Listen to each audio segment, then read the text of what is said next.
तस्वीरें हम आपको जम्मू से दिखाने की कोशिश कर रहे हैं, जहां पर इस वक्त बताते चले कि farmer CM Farooq Abdullah deputy CM जो है यहाँ पर मौजूद है। ये तस्वीरें हम आपको दिखा रहे हैं, जम्मू से दिखाने की कोशिश कर रहे हैं। जी हाँ,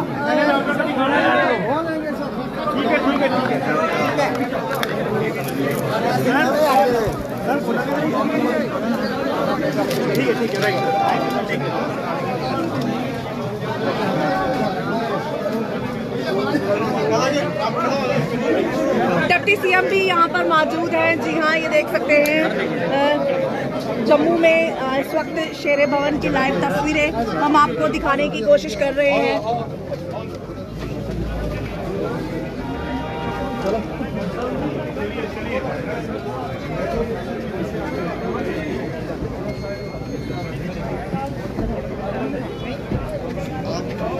बातचीत करने की कोशिश भी करेंगे कि क्या कुछ कहना है।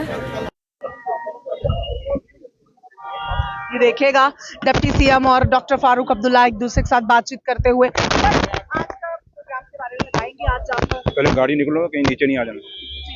क्या कहना चाहेंगे सर? आज का हमारे लीडर शेख नजीर साहब का आज जो 10वीं बरसी थी, उसी सिलसिले में यहाँ पे एक श्रद्धांजलि देने के लिए एक समारोह रखा गया था। एक फंक्शन पार्टी की तरफ रखा था, जिसमें हमारे कायद और हमारे लीडर और पार्टी के सदर जनाब फारूक अब्दुल्ला साहब भी आए थे और बाकी भी सीनियर लीडर इसमें आए हुए थे। और आज क्योंकि शेख नजीर साहब की एक अपनी कंट्रीब्यूशन है और क्योंकि ये पार्टी शेर कश्मीर शेख मोहम्मदुल्लाह साहब ने बनाई और उनकी जो आइडियोलॉजी, उनका जो विजन, उनकी जो सोच थी, उसको आगे बढ़ाने में उनका बहुत बड़ा रोल था। और उसी उनकी काबिलियत को देख जो उन्होंने इस पार्टी के लिए किया और जो अपनी काबिलियत इस पार्टी को मजबूत करने, शेख साहब के बाद मजबूत करने के लिए किया, उन्हीं चीज़ों को याद करने के लिए आज ये प्रोग्राम था। और श्रद्धांजलि जिसमें आज उमर साहब भी कश्मीर में और डॉक्टर फारूक साहब जो पार्टी के हमारे कायद हैं, हमारे सदर हैं, उन्होंने यहाँ जम्मू में था, तो लिहाजा उसी सिलसिले में एक श्रद्धांजलि प्रोग्राम था। और लोगों को, अपने वर्करों को डॉक्टर साहब ने यही कहा कि पार्टी को मजबूत करिए और जो हमारे लीडरों के बताए हुए रास्ते हैं उन रास्तों पे चलिए और पार्टी को मजबूत करना है। क्योंकि आज जम्मू कश्मीर में उमर अब्दुल्ला सरकार जो बनी हुई है, ये वो सरकार है जिनको एक टूटा फूटा एक स्टेट मिली है और जिसमें एक बिगड़ा हुआ निज़ाम है और एक सिस्टम को सुधारने की ज़रूरत है। तो इसलिए उसमें पार्टी के जो हमारे वर्कर हैं, कार्यकर्ता हैं, उनके भी सहयोग की ज़रूरत है। तो लिहाजा उसी ये चीज़ें डॉक्टर साहब ने भी कही और हमने भी कही और वर्करों ने भी यही विश्वास दिलाया कि हम अपनी पार्टी को मजबूत करेंगे, नेशनल कॉन्फ्रेंस को मजबूत करेंगे। जो आने वाले इलेक्शन, चाहे वो पंचायतों के होंगे, चाहे अर्बन लोकल बॉडीज़ के होंगे, उसके लिए भी पार्टी मजबूती से खड़ी होगी। तो लिहाजा इसी श्रद्धांजलि के था और बाकी इसमें ज्यादा नहीं था। इसके अलावा और कोई बात हुई स्टेटहुड को लेकर? बात हुई? ने ये कहा कि वो सियासत में हिस्सा लेंगे और कश्मीरी पंडित जो है उनको भी वापस लाने की कोशिश करेंगे। जमात इस्लामी भी अब सियासत में आता है। देखिए, जहां तक जमात का ताल्लुक है, अगर उन्होंने ये फैसला लिया है, अच्छा फैसला है, देर आए लेकिन दुरुस्त आए और अच्छा फैसला है। क्योंकि नेशनल कॉन्फ्रेंस के लीडर शेर कश्मीर शेख मोहम्मदुल्लाह साहब से लेके, महादर मेहरबान से लेके, शेख नजीर साहब से लेके, डॉक्टर साहब से लेकर आज उमर अब्दुल्ला साहब के टाइम तक हमारी भी कोशिश है कि जम्मू कश्मीर को मजबूत किया जाए और हिंदुस्तान की डेमोक्रेसी को मजबूत किया जाए और हिंदुस्तान को मजबूत किया जाए।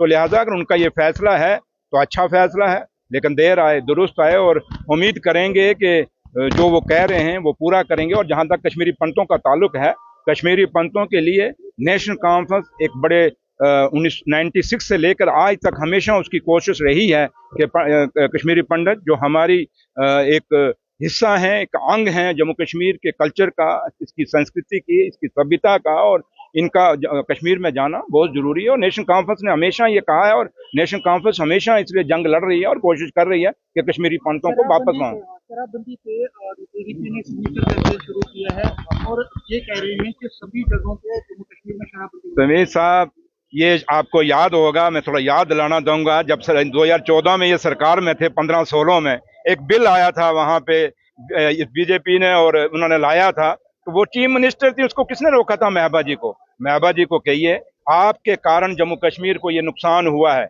आज जम्मू कश्मीर जिस जंक्चर पर खड़ा हुआ है, जिस बर्बादी पे खड़ा है, जहां आज स्टेट टूट के एक यूटी बन गया है, जहां हमारा स्पेशल स्टेटस टूटा है, इसके लिए जिम्मेवार ये पीडीपी है। और आज वो उसको बोलिए ये घड़ियालू आंसू मत बहे।